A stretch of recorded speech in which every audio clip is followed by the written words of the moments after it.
the beautifully restored North American P51 Mustang.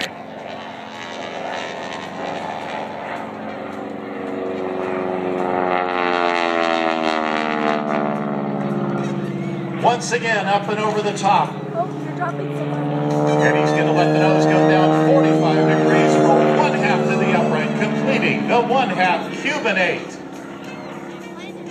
Holding it in the inverted there momentarily, just to make sure that everything below him is right. Now, pushing the stick forward, he goes through the second half of this maneuver the difficult way, pushing forward on that stick, experiencing more than 3.5 to 4 negative G's in the cockpit.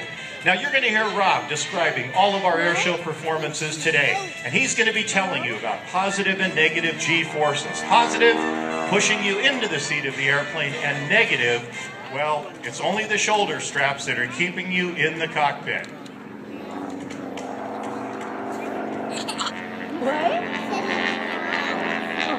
Now, feeling just a little bit of headwind out there, and that's exactly what right down the runway. Eddie once more ensures that everything is ready to go. At your airshow right, the super steerman pulls up into a beautiful hammerhead turn, or the cropbuster turnaround as they like to call it. Diving back down, in position and ready. A few more aerobatic maneuvers now as Eddie rolls 90 degrees to the knife edge. Each 90 degrees of rotation continuing through a precision 4-point roll.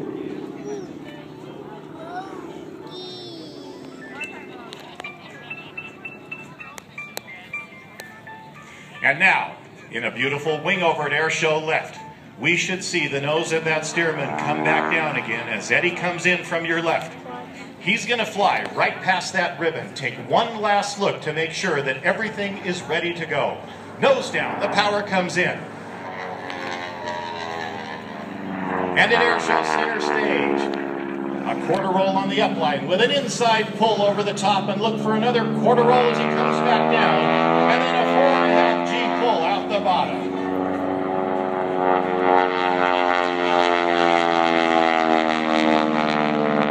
You know, this is a tough thing to do in any airplane, but one that weighs over 3,000 pounds, this is a monstrously difficult job.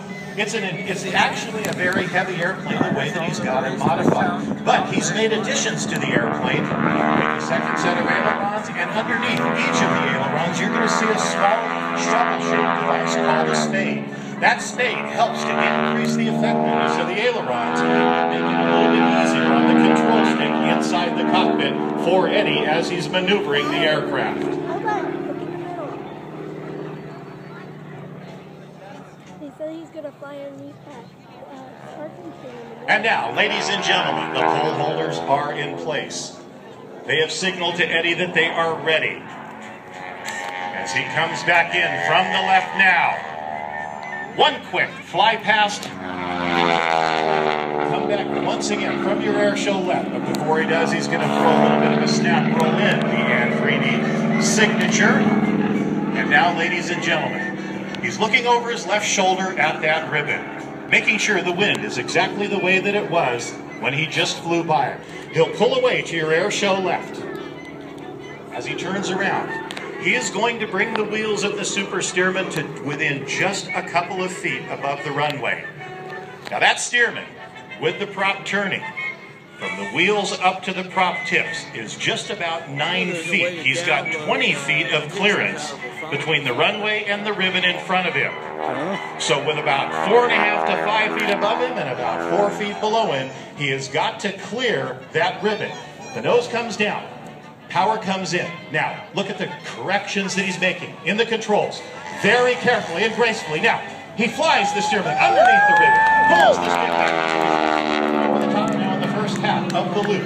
When he gets to the inverted, watch as he holds the aircraft inverted, pushing the stick forward in the cockpit, looking back down at that ribbon, concentrating solely on the runway.